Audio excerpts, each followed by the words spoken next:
Janet, and today I'm going to show you how to make a pair of earrings quick and easy. This is a very beginner craft, and what you're going to need is your beads that you're interested in using. Now what I have here are 2 focal beads and then a bead that I'm going to top each bead off with. All right, then I've got 2 flat head wires, and then I have 2 French ear wires, and I have a round nose plier, I have a flat nose plier, and my flat nose has a wire cutter on it. So if yours doesn't, then you're going to need a wire cutter also. So to begin, we're just going to take our flat head and thread our bead onto the wire like so. And you could use just one bead, whatever you're interested in, whatever coordinates with your outfit. I'm doing this, so a bead with a little bead on top of it. All right, and then I'm going to take that with my flat nose plier, and I'm going to take that wire and go 90 degrees from the bead. All right, like so. So I'm trying to get the fold or the bend to be as close to the bead as I can. And then I'm going to make a loop, but this wire is a little too long. So I'm going to go ahead and cut this wire down, taking a piece off of it. Now I'm protecting it here with my finger, all right, so it doesn't go flying, even though my pliers tend not to do that. They, if you can see, I cut and it holds on to the piece. So I don't know if it's I think it's magnetic that's in here on my pliers. That piece is stuck in there. I can't even get it out, but there, can you see the wires in there? Oh, there, it came out. All right, so this is what I have left now. I cut off a decent amount, and I'm switching over to my round nose pliers, right?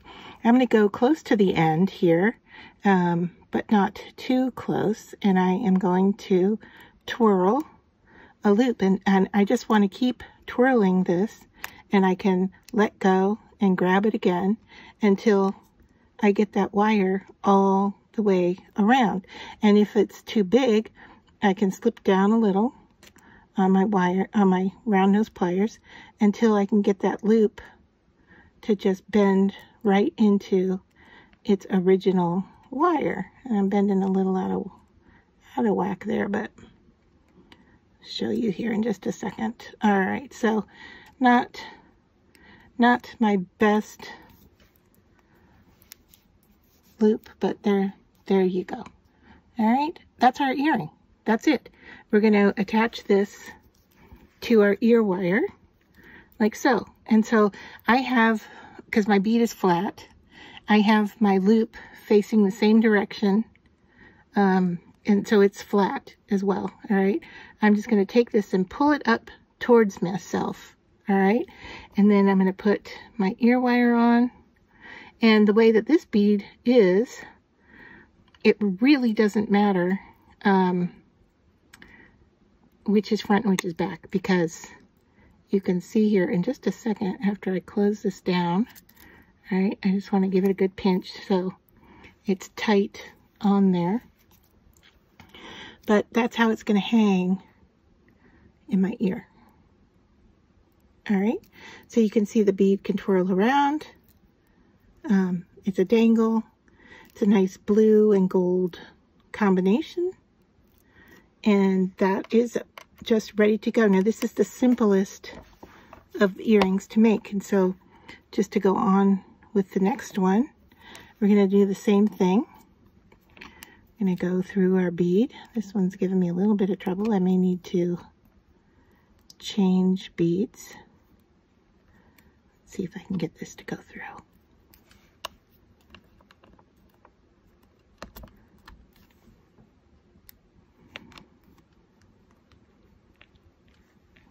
All right, if not, I have a whole package here of them.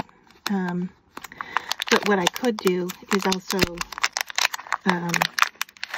remount that bead, which is a whole nother process, which we'll probably get into in another go. So what I'm doing here is just looking to see if my bead matches up well enough. All right, because each of them has a little different look to it. See, this one is from the top of the pack. I don't know, can you see? Can I move it so you can see? I don't know, you're not getting a good look at it here, but maybe there. Okay, it's a lot lighter.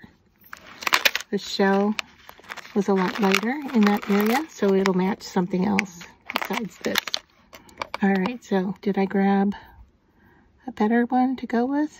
Let's see. Or am I on the same one and I put the other one back? I don't know. Or is it my wire, my flathead? I feel a little bump there. It's not terrible. All right, I'm glad I didn't make you sit through that because I had to try a few. So here, I put one on, and then, oh, I've got another one sitting here. I wonder if that was... All right, I went ahead and changed out the ear wire, not the ear wire, excuse me, the flathead and the bead, but it's working now, so I don't really know which was the culprit, but we're in good shape now. All right, so once again, we're just going to bend this, trim off a little bit, protect yourself, just in case yours goes flying, and then grab it with your round nose and keep twisting until you bring that end around. I like to let go of mine, you can see, and manipulate how I twirl. Typically, you can just do it in one go and just keep like spinning your hand like this. Can you see what I'm doing here? Spinning like that to make your loop. Everybody does it whatever way works for them. All right, but I want to make mine look as nice and round as possible, so I just keep working at it until I get what looks good. All right, so then I'm just going to bend this up towards myself again, put on the ear wire. These are French ear wires, that's what they're called, and bend that loop back down, and then maybe even straighten that out just a little bit. So there, quick and easy, as long as you don't have technical problems like I did. And you can see that now we have a pair of coordinating earrings, and as I said, this is the style of earring. If it's your first time making earrings, this is the pattern that you want to go with. Not necessarily these beads, any bead would be fine, but you want a flat head wire, and just put your bead on the wire, bend the loop, put the ear wire on, and there you've got a pair of dangling earrings. Quick and easy, and you shouldn't have to worry about the length being the same or anything like that. These are just quick and easy, and the style of earring that you would start with if you were going to start making jewelry.